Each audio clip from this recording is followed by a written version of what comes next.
Le 30 avril 2026, Saros fera son arrivée en exclusivité sur console PS5. Le jeu a l'air complètement fou, et c'est tout simplement l'une de mes plus grosses attentes pour 2026. Mais si l'attente de mon côté et de la part d'énormément de joueurs à travers le monde est équivalente au poids du monde, c'est tout simplement parce qu'il s'agit de la suite spirituelle créée par le même studio d'un jeu qui a su diviser une partie de la sphère gaming tout en réussissant à créer une communauté et une fanbase solide. Son nom,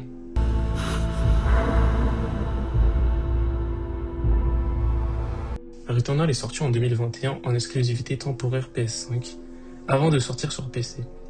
Il s'agit du 22e jeu de Housemarque et c'est un roguelike TPS particulièrement exigeant. Exigeant, c'est d'ailleurs le mot qui revient le plus quand on parle de ce titre. Tout simplement parce que beaucoup de joueurs ont abandonné Returnal dans les premières heures, frustrés par ses difficultés brutales et son concept de boucle temporelle où chaque mort vous renvoie impitoyablement à la case départ en vous enlevant la majorité de votre équipement. Housemarque est un studio biberonné à l'arcade pur et dur. Avant Returnal, ils ont fait leurs armes sur des jeux comme Matterfall, Resogun ou encore Nex Machina. Et cet ADN se ressent dans chaque frame, le jeu est constamment inondé de projectiles mortels aux couleurs fluo, qu'il va falloir esquiver avec un timing millimétré. Pour ça, vous avez votre dash, une esquive rapide qui vous rend invincible pendant une fraction de seconde et qui deviendra votre meilleur ami. Ici, rester à couvert n'est pas une option. Si vous restez statique, vous êtes mort.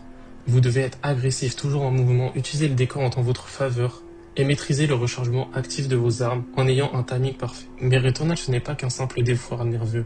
C'est aussi une claque sensorielle. La direction artistique biomécanique très inspirée des œuvres de H.R. Giger et de l'univers Alien crée un monde extraterrestre oppressant. La planète Atropos est un personnage à part entière dont l'agencement change à chaque nouveau cycle. Si vous y jouez sur PS5, c'est là que la magie opère. En effet, il s'agit de l'un des rares jeux et accessoirement l'un des premiers qui utilise la manette DualSense à son plein potentiel. Vous ressentez littéralement l'impact de chaque goutte de pluie grâce aux vibrations haptiques. Les gâchettes adaptatives bloquent vos doigts à mi-course pour activer la visée classique et nécessitent une pression complète pour déclencher le tir secondaire. À cela, ajoutez un design sonore en 3D qui vous permet de repérer les ennemis à l'aveugle et l'immersion est totale. Enfin, parlons du scénario.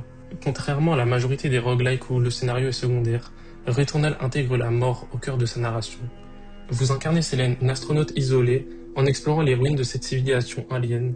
Vous allez tomber sur des journaux laissés par vous-même, puisque vous allez croiser lors de toutes vos runs des cadavres d'anciennes Selene mortes, en essayant de briser le cycle. Donc lire ces journaux vous donnera des informations sur l'univers, ou encore certaines mécaniques de gameplay, un peu à la manière d'un Deathloop. L'histoire se dévoile de manière assez cryptique au début, mais s'étoffe avec le temps, et devient de plus en plus intéressante au fur et à mesure qu'on enchaîne les runs. L'histoire flirte d'ailleurs beaucoup avec le thriller psychologique, particulièrement lors de ces séquences angoissantes en vue à la première personne dans une maison terrienne inexplicablement posée au milieu des ruines.